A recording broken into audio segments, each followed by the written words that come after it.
Hi, Tom. It's been a little while since we've talked like this, and I know you've taken some extensive time to research and do a deep dive into the subtleties of Christianity and Christian practice.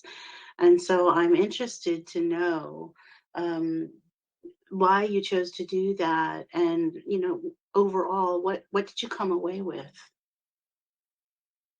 It was almost not a choice. It was pulling me very deeply inside. I didn't decide to do it. And what happened was when I looked at the passages in the New Testament from a perspective that was different from the perspective I had had in the past, I saw things there very obviously that I never saw before. And these things did not need any research, theological justifications, or background, or anything of that nature. They were just there. This is not something I'm sure academic theologians would necessarily endorse, but it is there, and I think it's the source of some of that idea that the Holy Spirit will move you when you read these passages. Not sure exactly what other people mean by that, but it's almost like at least some of the blinders were removed, and I was able to see what was there. The source of this was really a dream. I had a dream that was very vivid, and in the dream, someone, I don't know who, some figure was telling me supposedly the original teachings of Christianity. I was aware at the end of the dream, so much so that I said, when I wake up, I'm never going to remember all this. What's the point? And I was told by this figure to remember two words, and it would all come back to me. When I woke up, I remembered none of what was said except those two words. And looking at these passages from that perspective, which is almost impossible to put into words, but maybe we can talk about that, I was able to see things I didn't see before. The two words, no big secret, were transformation and renewal. And transformation of yourself completely, I think, is what's meant by that. And so I was just pulled there, looked at it. I didn't decide or think about this. It was kind of like my unconscious or whatever it was kind of said, okay, take a look at this. For whatever reason, I have no rationale to back it up except that experience. And then that pull, which kind of has not left me alone. I have to keep looking and seeing this, because the longer I look, the more I see people have, and I also missed, I think, the essence of what was being said. Well, that's a pretty radical statement Yeah. because so much is built on on these texts. Yes. And so what you're saying is that so much of what has been built has missed the mark. I think, yes, a lot. This whole big structure of organized religions that are Christian um, are not penetrating deeply enough. I'm not saying nobody is. Some people definitely are. Some traditions within these religions are definitely penetrating deeper into it. The ones that don't penetrate that deeply still are looking in the right direction, I think, and it's still good stuff. It can get to be bad stuff. Maybe we can talk about that a little later. But in essence, when you take the words that are there and don't twist them uh, according to your own beliefs, then it's hard not to go in the right direction with them. So I'm not really criticizing religions so much as saying that we can go much more deeply with this than what has been done previously, especially what I was taught in the past. And so, yeah, you mentioned when you first spoke about this that you were seeing this from a different perspective than what you had always come to these scriptures with. Right. Yeah. And I'm assuming that is your church, your kind of childhood church knowledge. But was it even more in-depth study as you got older? Well, yeah, academically, taking classes and stuff, for some reason, I was drawn to this stuff. As a kid, I was brought up Catholic in the 50s and early 60s, and I went to a Catholic school. So these doctrines were kind of drilled into us, and we were told, I will give you an example of my point of view of it. At the time, we were told, for example, that the gospel means good news. And I used to think, where's the good news? I don't hear it, because everything that was presented in terms of fear. If you do this, you'll go to hell. If you do this that's good, then you're all set. If you think this way, you're bad. If you question the church, you're bad, and so on. So it was always like living on eggshells to me. And I did not think there was any good news there, at least the way it was presented. When I went to high school, I had Jesuits teaching all the while in the 4 years I was in high school. And they said, no, question this. Otherwise, you're going to be stuck in childhood understandings of what this is. So I did. And by doing that, I left being an active Catholic and didn't go to church for quite some time. And it was very valuable, though, very valuable what they taught me. And it expanded what their understanding, at least, of what Christianity is about. I went to a Catholic college for 3 out of 4 years, and they questioned the stuff even more. It was the Holy Cross Fathers, and it was very valuable what they taught. I took a lot of theology courses in college, as well as philosophy and so on. I kind of was prepared even to go in the seminary. I was not planning to do that, but I had the courses necessary to do that. And of course, I never did do that. But it was just that these things were presented to me almost gradually, first as a black and white way, fundamentalist way of understanding the world. And then those boundaries were questioned by the very people that presented this material, which were the priests. I had priests for all the theology courses I took in college, except for one. And this person was in the seminary, but left and got married. And so it loosened up my understanding as a result and deepened it, so that I understood the theological questions and problems and things that were involved with this, which were never addressed to me before. The big difference is none of that is what I'm talking about. I do understand it. I've taken the courses. I've studied this. I am not a theologian, and I won't pretend to be, so I'm not going to come from that perspective. I do have some background in it, though.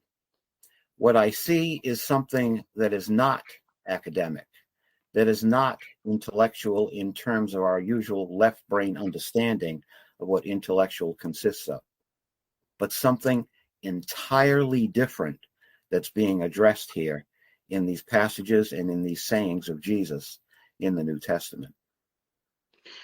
And so when you say you're seeing it, how do you experience it exactly? Because I feel like it's just from listening to you talk, it's less about, if it's not an intellectual exercise, Mm-hmm. it is somehow about an experiential exercise. That's exactly right. That's exactly right. It's an experience. That experience forms the backdrop that you use to read these passages. You need to have the experience that's being referred to, I believe, in these passages. If you don't have it, you won't know what he's talking about. It's just, again, kind of a strong statement, but it's true. In the experience, the problem with this is the experience is not something you can encompass in words. It will not do it. As a matter of fact, some of this experience, there are no words for to such an extent you don't even know where to begin to put it into words. It's just impossible. If I could do a parallel, but by experience, I mean, for example, something like if you had never seen Well, suppose you were blind, you were born blind, and you had never seen a color, and someone is describing green to you. What would they say? Could you describe green to someone who's never seen it? Same with a taste or any experience, firsthand experience, sensory experience that does not involve an interpretation on the part of our individual minds. Okay, just the pure experience itself of the taste of a peach, or whatever it might be, a tomato or something. How do you describe that to someone that's never experienced it? The best you can do is say it's like something that he has experienced. Okay, this person has experienced other things. Well, it's kind of like this, but you can't describe the experience itself. Maybe another way of doing it is something they do in the East, which is you say what it's not, and when it comes to this pure experience, it's not any concrete experience that you can have. So what the heck is it? And that's not something I can answer directly. That's not something anyone can answer directly. The only thing you can do is hint at it. You can point at it. You can give maybe some kind of flavor of it based on what someone has already experienced. So the best I can do with that would be something like if you were out in nature and you were really relaxed and just laying there and taking it all in. You're not thinking about much of anything. You're just feeling this relaxed, calm, balanced state. Something like that, something like that, but it's not that. So this experience is so abstract, so impossible to verbalize that you cannot really talk about it with anyone who hasn't had the experience. My understanding is all of these passages and sayings of Jesus in the Gospels are based on this experience. That brings to mind certain phrases, perhaps, that seem a little bit vague or ambiguous that we encounter in a text. For instance, the peace that passes all understanding. Right. Things like that. It seems like this is trying to get at it with that ineffable with words, as best we can. Right. And I think they did do a great job. Whoever wrote the Gospels they were very, very much in touch with this experience and very skilled at expressing that to the extent that they could in Greek. And when they did this, they did it very deliberately, and I think over a period of time. Obviously, the people that have been said to have written those Gospels probably did not, because it appears that they were illiterate fishermen, unless they got very educated in the meantime, and who knows, I don't know. But if you look at, Matthew, Mark, Luke, and John, they never say, I'm Matthew and I wrote this, that's not there. So it seems that someone who was very skilled in Greek and had the experience was able to somehow put across to some extent what this is about, what they're talking about. And the peace that passes all understanding, that may be from one of the letters of Paul, but he obviously had the experience as well. So he is talking about, yes, peace and no understanding, which is important. We don't get it. It's not an intellectual concept. It's something that's far beyond that. It's peace. Peace is, in this instance, I think, not the lack of noise or the lack of war, but total silence, inner stillness. And all of this, I think, is based on the conscious experience of that inner stillness. I'm also thinking about the stories and the parables, because it seems like in an effort to try to understand, the weaving of stories is one of the only ways. That and music. I mean, I'm thinking of art and music and storytelling seems to be the only way we can really get at something that is coming from the unconscious or from another state of consciousness and Right. transmit that to another. But then you need to be in that state of a similar state of consciousness in order to receive it. Right. It's kind of like in the arts, a state of inspiration. You wake up with a melody in your mind. Where did it come from? Came from your unconscious. It came from somewhere inside, and then you put your left brain in to create the framework and structure as to how you play that melody and maybe the chord progressions and rhythm arrangement and so on. So we start with a right brain function, something that doesn't obey these strict categorical laws that we've imposed on ourselves through the left brain. Then you put the left brain in there to be able to communicate what you receive from the right brain. I think it was the same kind of process here, that in the beginning there was no belief system in Christianity. It was the experience that really got it going. You read the first chapters of the Acts of the Apostles, and it was all experience. The descent of the Holy Spirit, and then they went out and did all these things, laying on of hands, people being healed, people experiencing all kinds of other states of consciousness, speaking in tongues, etc., etc. There was no belief there. They didn't say, hey, believe in Jesus and he was the Son of God and on and on. They did what they did. They may have preached that. Yes, that was there. But I think the main thing was the experience that drew people to Christianity in the beginning. This wasn't just a bunch of words. This was something that really had a revolutionary effect on people through firsthand experience. So that is, very much like the arts. I think that's another analogy we can use, that, if you experience a piece of music or read a poem or whatever it might be, a painting or sculpture that really hits you, you can try to talk about it. But how did it really hit you? If you talk about it to someone that didn't hear the piece of music or witness the painting or sculpture, will they really get it till they do?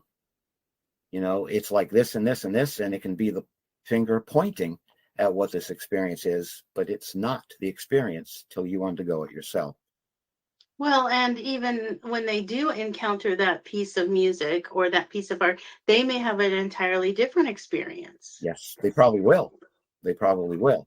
But if it hits them, then it's hitting them. It's in that same area. Their interpretation or understanding of it may be different. Hmm. And because of their background, it may fall back on unconscious associations or things they remember that bring up other things. So it will be universal and individualized at the same time, which is what you find with this experience. It's universal. It's the same thing when you come out. How it affects you depends on the condition of your nervous system, your background, your genetics, and on it goes. So you have all these factors involved. How do you possibly get this across to a group of people? And that was why I thought it was so amazing that the Gospels managed to do this to some extent. I think to a really good extent, actually.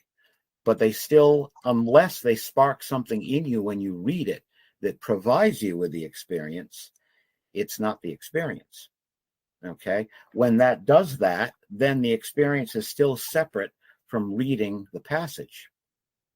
Reading the passage was the means by which you got to it. It wasn't it. Okay, so I see one of the problems is that we've made the Bible the whole thing, at least the Protestant Christianity, which is the main form in the United States and in Britain, that it's all the Bible.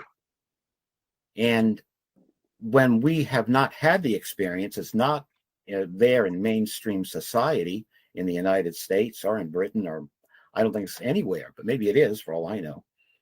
Then we interpret it according to what we think those words are saying or what we were taught in school about this. And that is not it. It's an experience beyond words. It's an experience beyond interpretation, beyond academic study. There's nothing wrong with academic study. It's important and it really gives you a lot of insight, but it's not it. so that it is so impossible to communicate in words that it's very easy for the essence of this to get lost. And of course it did within a couple, 200-300 years. I don't think it's completely lost anywhere still, but mostly, in mainstream society, we're not seeing it. I'm thinking about the evolution of Christian thought and perhaps the early church fathers. I'm kind of taking myself back a little bit. And I think it also leads us to where we are today. Yeah. But it feels like over time and throughout history, um, there's a lot of anxiety around these teachings and maintaining integrity around them. So if you allow individuals just to have their own experience and to interpret what's happening, then you get this kind of chaotic interpretation of what Christianity is. And I'm wondering if this has played into why we've had to contain it in certain ways and create certain standards and certain, doctrines around these teachings, Right. so that we have a kind of template that says, here's what this means. But we've lost what you're saying is we've lost something in our desire to codify it. Right. Because Jesus didn't start a religion. He didn't say, here's Christianity at any point that we know of. So he was just introducing, I think, the experience to people and what he knew from the experience, which seems to be quite a bit of what it's all about. And we have organized it into some sort of body of practices and especially beliefs. And, when you take what's written down in the Greek, translate it, first of all, the Greek itself is a translation because of the fact that they spoke Aramaic. Jesus spoke in Aramaic, not Greek, at least as far as we know. So the Greek would be a translation of those teachings. We then have a translation of that into English. Every time you translate, you lose something, especially the spirit of what's being said. Instead, what we have are the words of what's being said. The spirit of what's being said is also lost when you don't have access to the experience that the spirit is coming from. So we have a fragment of what was there in the past. Based on that fragment, we then say, okay, it's this, and it's this, and it's this, meaning that it's this doctrine, this belief. It says here, no one comes to the Father except through me. So therefore, you have to be a Christian. You have to believe in Jesus to come to the Father or to God. And we don't look at the background of that, the context of that, the original language of that, and so on and so on, and things get lost. And as a result of this, we have the strict understanding of, well, hey, if you're going to get anyway, you better believe in Jesus because Jesus said this. But all of these things that are very strict fundamentalist interpretations, lots of them come from the Gospel of John. The Gospel of John, if you've read the four Gospels, is very unlike the other three. The Gospel of John is very spiritual, very deep, and says things that are very mysterious and don't make huge amounts of sense in terms of our everyday life, which is why a lot of people don't pay attention to Christianity, which I can understand. But the thing is, there's more to what's being said, especially in that passage, than how people are taking it. If John the Baptist said, repent and do this, we're taking it like, turn away from your sins and be sorry for this. When the Greek word, it was metanoia, which meant transform yourself completely. Transform yourself and be renewed and have a new life. Be completely changed. That's what he was saying. He wasn't saying, oh, I screwed up and I feel bad about it, so I'm not going to do that anymore. Well, I guess that's a good thing, but that's not what he was saying, is the point.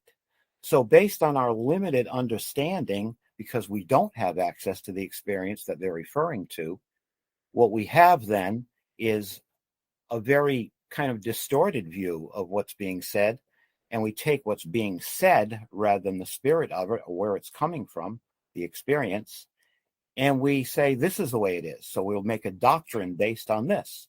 We'll say this is the belief system, and it includes this, this, this, and this.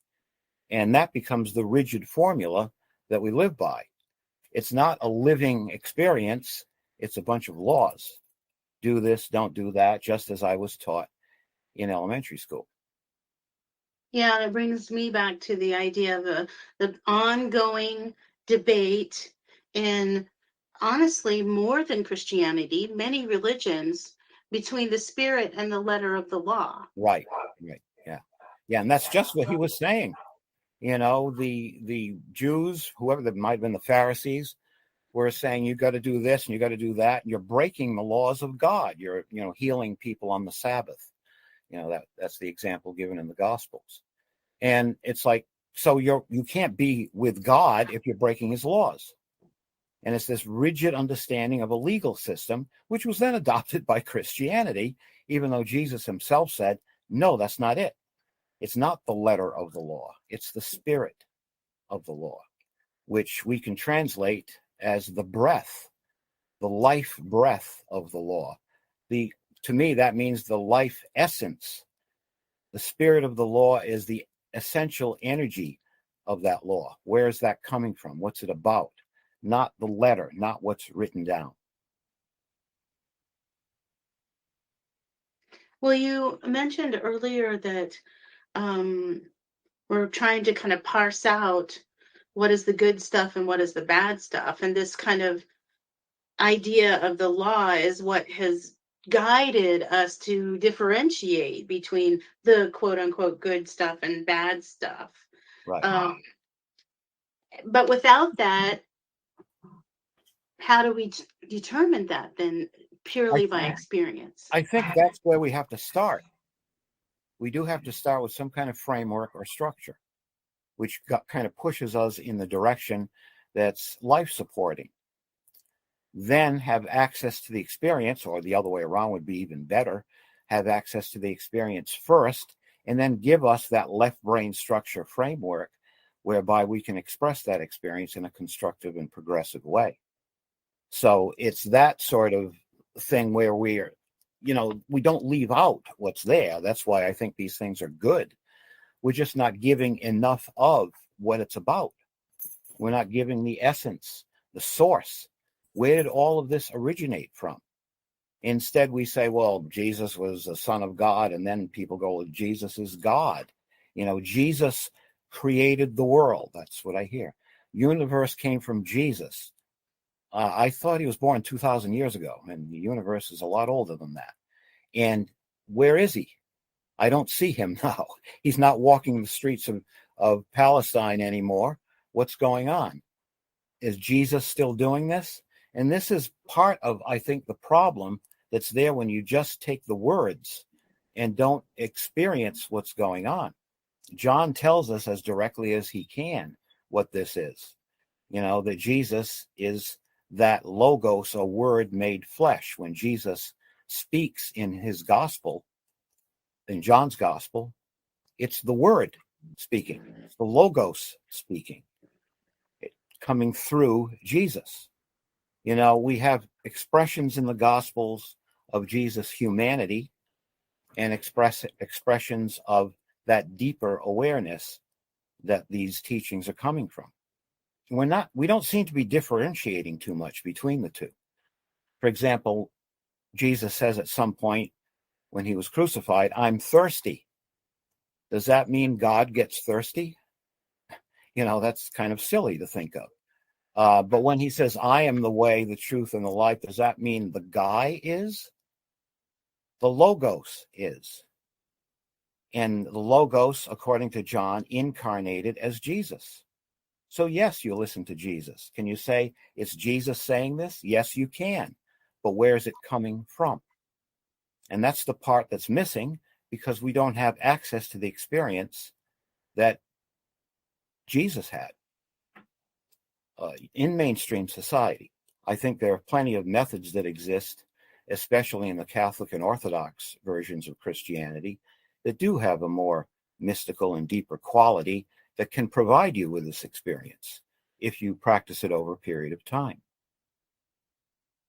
Unfortunately, I don't see it much in mainstream churches. And where do you think that this practice will lead us? Fulfillment, complete fulfillment. This is what Jesus was here for. Gospels say, it's abundant life that he's giving. All of this positive, expansive stuff that he's talking about would be part of our everyday lives if we had access to the experience that he's referring to. That seems to be worth it to me. To have your entire life transformed and renewed into something completely new, completely different, radically different from what we're used to. And in the book of Revelation, they're talking about this would transform the entire earth, not just us that would be transformed, a new heaven and a new earth, New Jerusalem, as they put it as well. It's a complete renewal of everything. It's not just us.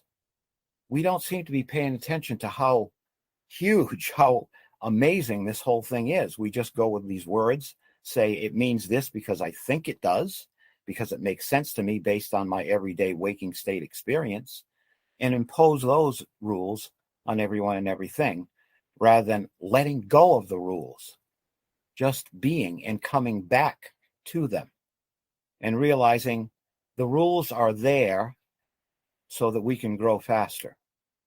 And they're not even rules anymore. They're voluntary life choices. We will just naturally do these things if we have access to this experience spontaneously. Well, it seems like a really long road between where we are in the world today and what you're talking about. It's very different from where we are in the world today because that experience isn't there for us in mainstream society.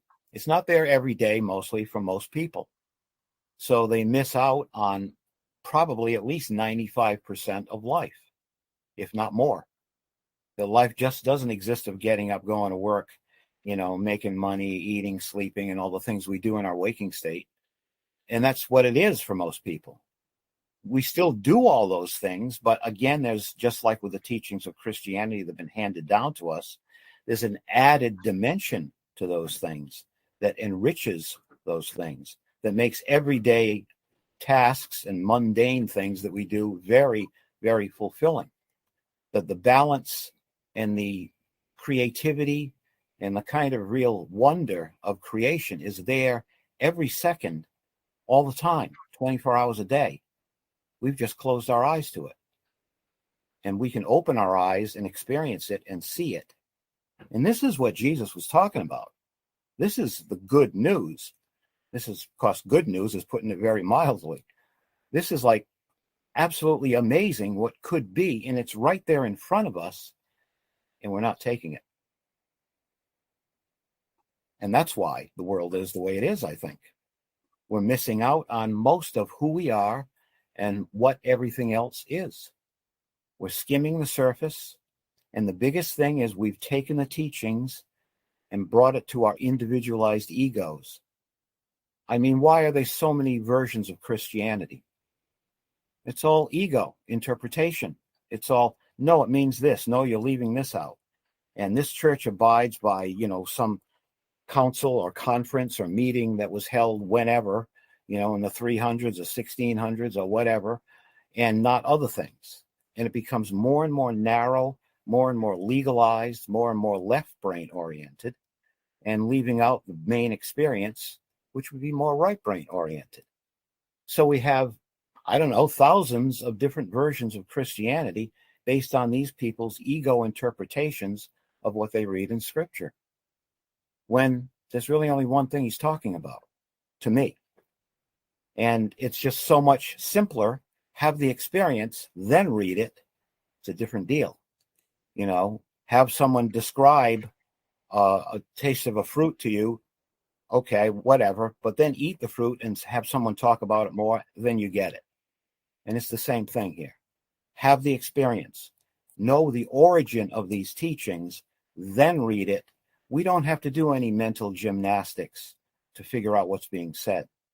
We do have to do some research in terms of language and history and so on, because what they meant by some words is not what we think they meant by some words. What they were saying, coming from that perspective in ancient Greek, or New Testament Greek actually, is not what we're saying in 21st century American English. It's very different in many ways. And we're not doing that either. So even the more surface understanding, academics probably are, theologians are, historians of the New Testament, so on, they are doing that. And they see, well, wait a minute, all the contradictions, for example, that are there, all these problems with the text that I learned all that stuff in theology courses in college.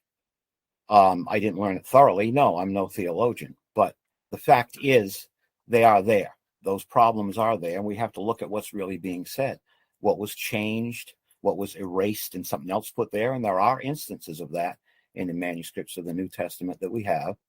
We have to take all these things into account before we leap into this and then just hold steadfast to this faith that actually is not what was being said in the first place. That's not what that text is saying. Okay. The other thing I think that's a problem is we're not looking at the gulf between the teacher and the student, that we read these words and saying, okay, this is what he meant. When Jesus was teaching this, where was he coming from? He would have to be coming from a different place in understanding and awareness than the people he was teaching. Otherwise, he would not have to have taught it at all. What's the point? Why do we listen to Jesus? Because he must have had more to what he was saying than what we know. Suppose we just take that principle into account, and when we read the word, say, well, maybe it's not just what I think. Maybe there's something more here. Maybe there's something higher here.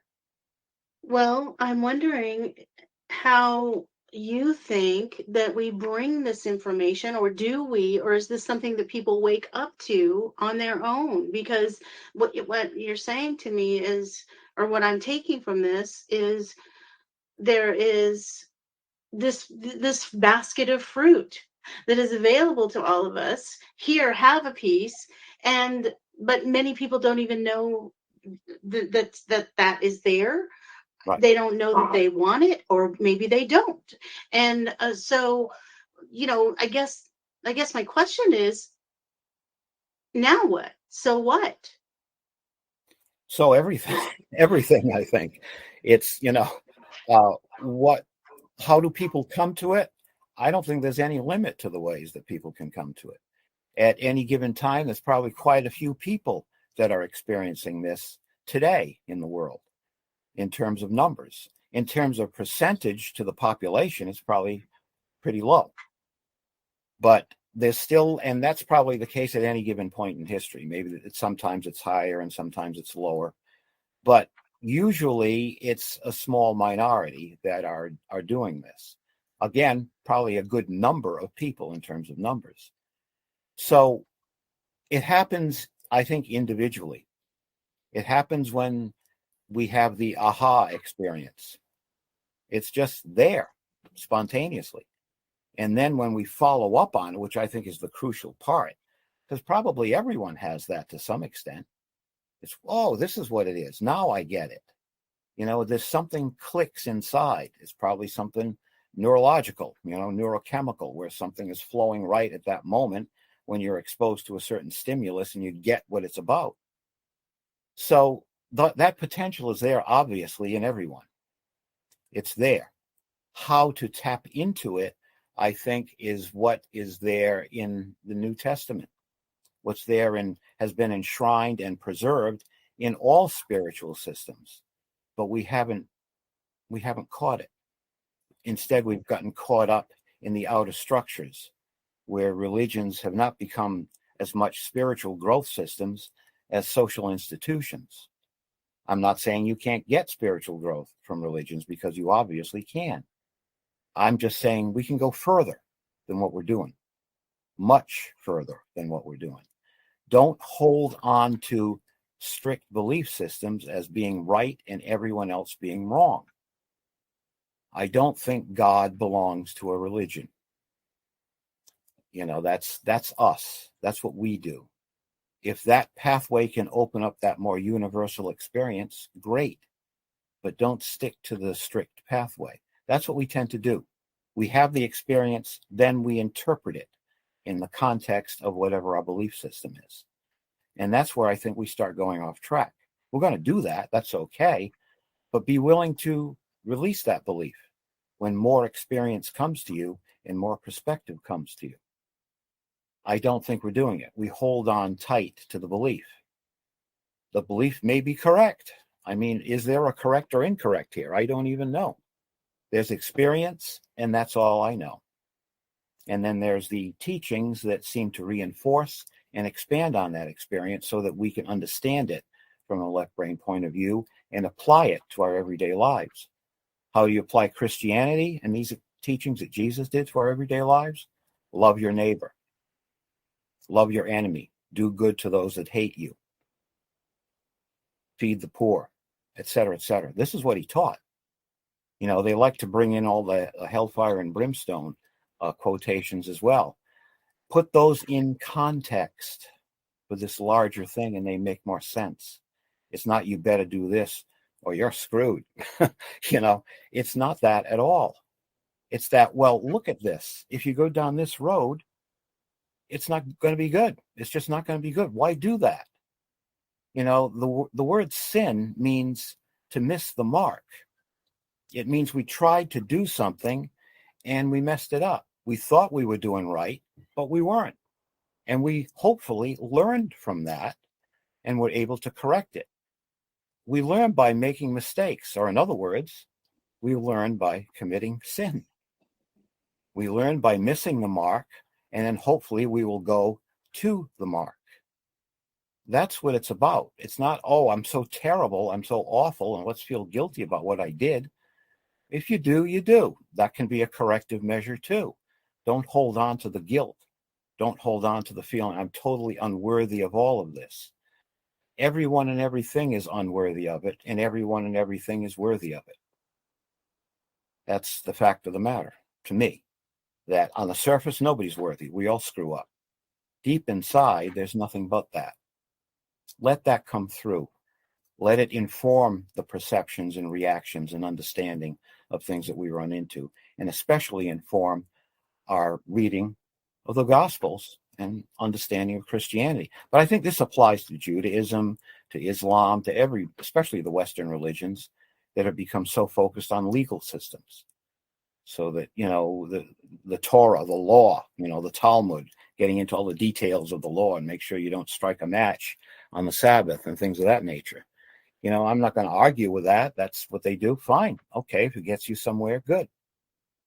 But it's more than that. The Islamic law. And so it's all laws. It's all do this, don't do that. We'll get you if you break the law. How is that more abundant life? How is that more happiness? How is that the peace that passes all understanding? I don't see it, but I do see it in this deeper experience. And then these expressions, these teachings and sayings of Jesus make much more sense. Well, we're laying a foundation here because we're going to do a series about this, but I just want to circle back just for a second here before we close. So, if I understand you correctly, you're saying that you see in the book of John, and maybe it's not just John, but I think that's what you said, that in the book of John, you see the ways that we can, the steps or the process by which we can gain this experience. Yeah, it's actually in all of the Gospels and in Paul's letters and so on, especially John's letters, the letters attributed to John at least. And it is that love your enemy, for example. Well, who does that? Show me a Christian that does that, for example. Love your enemy. I'm sure some people do. That's not an ego-oriented statement. An ego wants revenge. An ego wants to get back. An ego lashes out and defends itself. to love your enemy, to turn the other cheek. He takes your coat, give him your cloak, or the other way around, whatever it was he said. All of these things are not ego oriented. There's a clue right in the teachings that you can go beyond your ego and start doing that by applying this. I don't see it being done. That's all. It's right in front of us. We don't have to do any mental gymnastics to see it. It's right there. Transcend your ego. Do things your ego would not do. Be more expansive and inclusive. Christian teachings are based on love. That's expansive and inclusive. Jesus was the one that ate with the prostitutes and hung around with the tax collectors and did all these things that were against the social norms at the time. He's the one that broke the laws of the Torah because they had more to do with helping people and the expansion and inclusion than it did with what was written down in a script. So this is some of the ways, I think, that we can immediately look at this and apply this. Try it. How's that going to hurt? I'm not going to let people walk all over me. Well, don't. But it doesn't mean you hate them. It doesn't mean you will separate yourself from them. It's not about separation. It's about inclusion. And anything that produces exclusion, to me, is not Christian. It is not the Christian teaching. Mm-hmm. Well, that's going to lead us right into, I'm sure, our next session where we can start to talk about how we can apply this and take these steps to have the experience in order to understand the text in a way that perhaps has been escaping us since we've been engaging. So I'm really looking forward to continuing with you, Thom, and thank you for laying that out for us today and for the work that you're doing. Okay. Thank you for letting me tell it to everybody. All right. Okay. Thanks, Thom. Have a good rest of your day. You too.